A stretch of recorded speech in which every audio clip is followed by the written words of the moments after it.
तो target with PS Parihar channel में आपका स्वागत है। आज की इस वीडियो हम बात करेंगे होम गार्ड भर्ती की। फाइनली होम गार्ड भर्ती की नोटिस जारी हो गई है। पूरी बात करेंगे। होम गार्ड भर्ती के आवेदन कब से शुरू होंगे, क्या चयन प्रक्रिया होगी, कितने पदों पर भर्ती होगी और होम गार्ड भर्ती को वेतन कितना मिलता है।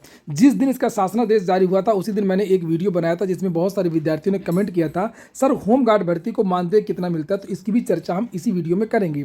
चलिए शुरू करते हैं। तो ये है शासनादेश। ये आपने देखा था 3 नवंबर को ये शासनादेश जारी हुआ था जिसमें भर्ती की प्रक्रिया को लेकर के जानकारी दी गई थी और इसमें यह कहा गया था कि होम गार्ड भर्ती जो होगी वो पुलिस कांस्टेबल भर्ती की तर्ज पर होगी।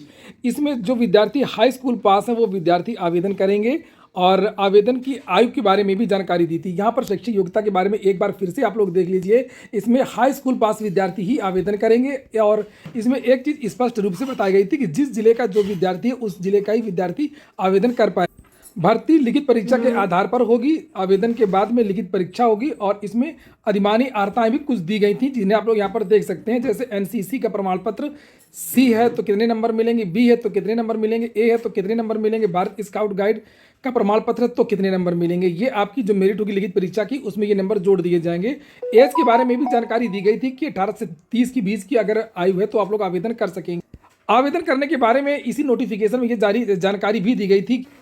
इसमें 100 नंबर की एक लिखित परीक्षा होगी जिसे आप लोग देख सकते हैं और यहाँ पर ये 2 घंटे की लिखित परीक्षा और समाचार पत्रों के माध्यम से ये जानकारी दी गई थी कि होम गार्ड की जो भर्ती होने जा रही है इसमें आवेदन से पहले ओटीआर करना होगा और ओटीआर को लेकर के ही आज नोटिस जारी कर दी गई है। तो इसका मतलब ये है कि होम गार्ड भर्ती के आवेदन इस ओटीआर प्रक्रिया के तुरंत बाद शुरू होंगे। पुलिस भर्ती एवं प्रोन्नति बोर्ड की तरफ से आज ये नोटिस जारी कर दी गई है। यही भर्ती बोर्ड जो पुलिस कांस्टेबल के आवेदन लेता है, यूपीएसआई के आवेदन लेता है, यही भर्ती बोर्ड होम गार्ड भर्ती के लिए आवेदन लेगा और आवेदन लेने की जो प्रक्रिया है उसकी पहले की जो प्रक्रिया वो शुरू कर दी गई है। ये देखिए लिखा है वन टाइम रजिस्ट्रेशन कराए जाने के संबंध में सूचना। नीचे लिखा है कि होम गार्ड स्वयं सेवकों के एनरोलमेंट की कार्रवाई उत्तर प्रदेश पुलिस भर्ती एवं प्रोन्नति बोर्ड के माध्यम से कराए जाने का निर्णय लिया गया है और अभ्यर्थियों के व्यापक हित में एनरोलमेंट हेतु आवेदन करने की प्रक्रिया को सुविधाजनक, सरल, पारदर्शी, सुगम बनाने की दृष्टि से ओटीआर करना अनिवार्य है। तो जो विद्यार्थी भी होम गार्ड भर्ती के लिए आवेदन करना चाहते हो तो सभी विद्यार्थी जल्दी से जाकर के ओटीआर कर दें। नीचे यहाँ पर लिखा हुआ अभ्यर्थियों द्वारा बोर्ड की वेबसाइट uppbpb.gov.in पर इस निमित्त दिए गए लिंक यहाँ पर https://apply.uprpb.in और एक और वेबसाइट है इनकी www.upprpb.in पर जाकर के वांछित सूचना भर करके ओटीआर की प्रक्रिया पूर्ण की जा सकती है। ओटीआर कोई बड़ी चीज़ नहीं है। जैसे आप लोग ऑनलाइन आवेदन करते हैं, सारी डिटेल्स देते हैं अपने बारे में, वही डिटेल्स एक बार भरनी होती हैं। उसके बाद में जैसे पहले एप्लीकेशन नंबर मिला करता था उसी तरीके से आपको रजिस्ट्रेशन नंबर मिल जाएगा। और लिखा है कि जिससे भविष्य में होने वाले विज्ञापन में आवेदन करने में कोई असुविधा ना हो, ओटीआर पंजीकरण करने हेतु अभ्यर्थियों की सुविधा हेतु FAQ एवं वीडियो लिंक भी बोर्ड की वेबसाइट पर दे दिया गया कि कैसे ओटीआर करना, उसके बारे में एक अलग से वीडियो लिंक दिया गया। आप लोग जाकर के देख लीजिए, नहीं तो किसी साइबर कैफे में जाकर चले जाइएगा, भरवा लीजिएगा। लेकिन साइबर कैफे में जब भरवाना तो सामने बैठे रहना, ऐसा नहीं उसको प्रमाण पत्र दे करके चले जाइए, फिर वो गलत कर देगा, ईमेल वगैरह गलत हो जाएगी, मोबाइल नंबर गलत हो जाएगा तो मर जाएंगे, कुछ होगा नहीं। इसलिए ये कोशिश ये करिए कि आप खुद ही आवेदन करिए। अगर नहीं आवेदन कर पाते हैं तो फिर आप अपने सामने जाकर के एक एक चीज़ देखते हुए, वेरीफाई करते हुए आवेदन करवाइए कि भैया ईमेल यही डालना है, आप यही मोबाइल नंबर डालना, उसको 2 बार देख लेना कहीं कोई गलती ना हो। खैर नीचे यहाँ पर उसके बारे में लिखा है और नीचे लिखा है कि जिन संभावित अभ्यर्थियों द्वारा भर्ती बोर्ड की किसी भी परीक्षा के दृष्टिगत पूर्व ओटीआर रजिस्ट्रेशन किया उन्हें पुनः रजिस्ट्रेशन करने की आवश्यकता नहीं है। अगर आपने पुलिस कांस्टेबल, यूपीएसआई किसी भी भर्ती के लिए यहाँ पर ओटीआर किया है तो आपको ओटीआर नहीं करना है।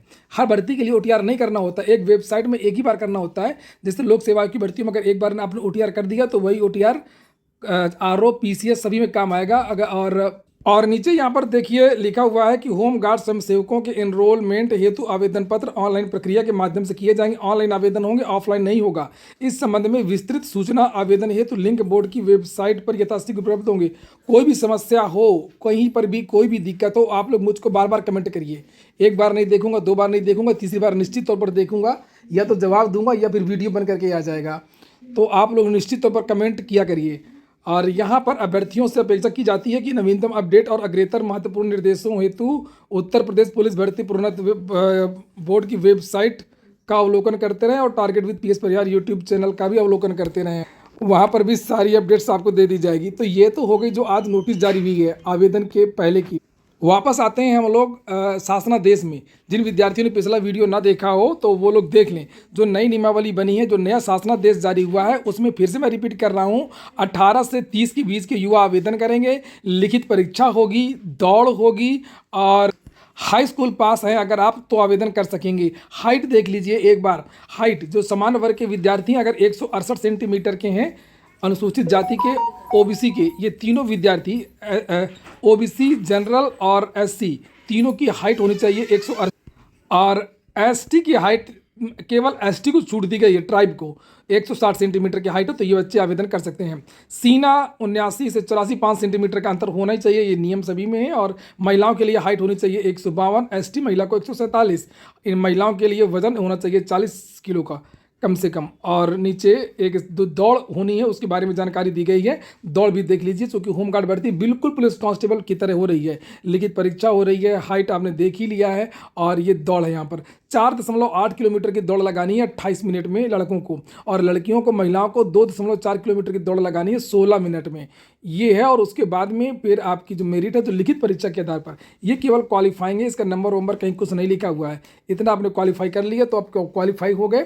और आपने जो लिखित परीक्षा दी है और आपके जो भारांक वगैरह हैं एनसीसी के, भारत स्काउट गाइड वगैरह के, अगर उसके भारांक वगैरह तो वो जोड़ दिए जाएंगे और जो लिस्ट में जिसका नाम होगा उसका नाम आ जाएगा। हाँ, एक चीज़ ये स्पष्ट कर दिया गया इन्होंने कि प्रतीक्षा सूची कोई जारी वारी नहीं होगी, जो रिजल्ट आएगा वही अंतिम रिजल्ट होगा। और फिर से मैं रिपीट कर दूं कि जिस जिले का जो विद्यार्थी है वो अपने ही जिले में आवेदन करेगा।